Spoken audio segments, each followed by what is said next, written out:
নমস্কার দর্শক বন্ধু, এখনকার সব থেকে বড় খবর আপনারা দেখতে পাচ্ছেন যে উৎসবের পালা কিন্তু শেষ হয়ে গেল। এবার সুপ্রিম কোর্টে কিন্তু ডিএ মামলার রায়দান হতে পারে, খুব জোর জল্পনা কিন্তু চলছে। তো খবরটি একটু বিস্তারিতভাবে দেখে নেওয়া যাক। তো আপনারা সকলে জানেন যে রাজ্য সরকারি কর্মীদের কিন্তু এই ডিএ মামলা বা মহার্ঘ মামলা কিন্তু ডিআরএস অ্যালায়েন্স শুনানি কিন্তু শেষ হয়ে গেছে এবং রায়দান শুধুমাত্র এখন হয়নি, চূড়ান্ত শুনানির শেষে কিন্তু মামলার স্ট্যাটাস অর্থাৎ হার্ড অ্যান্ড রিজার্ভ করে রাখা হয়েছে। কবে ডিএ মামলা রায়দান হবে সেই নিয়ে কিন্তু তুঙ্গে জল্পনা রয়েছে।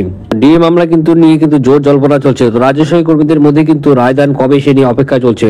আগে অনুমান করা হয়েছিল যে দীপাবলি আগে কিন্তু হবে, কিন্তু সেটা কিন্তু হয়নি, তার সম্ভাবনা পেরিয়ে গেছে এবং আশায় জল ঢেলেছে। কিন্তু সুপ্রিম কোর্টের দীপাবলি ছুটি 20 অক্টোবর থেকে 25 অক্টোবর পর্যন্ত ছিল এবং সেবার সোমবার কিন্তু সেই কোর্টের ছুটি কিন্তু শেষ হয়ে গেছে।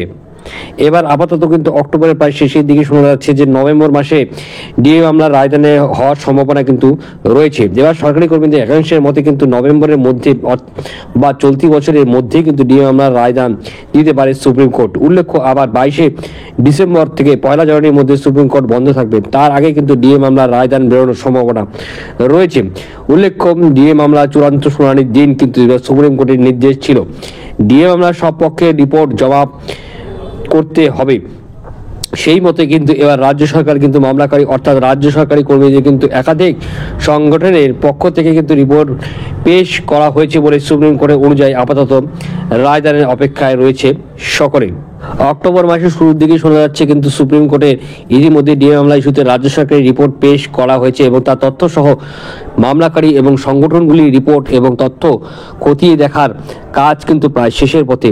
কবে রায়দান হতে পারে সেই সংক্রান্ত কোনো ঘোষণা কিন্তু হয়নি সুপ্রিম কোর্টের তরফে, তবে একাধিক রিপোর্ট বলছে যে নভেম্বর মাসের শুরুতে অর্থাৎ ডিএ মামলার রায়দান বেরোনোর জোরালো সম্ভাবনা রয়েছে। তো আশা করি আজকে ভালো ছিল, লাইক করবে, শেয়ার করছি, সাবস্ক্রাইব করে পাশে অবশ্যই। জয় হিন্দ, বন্দে মাতরম।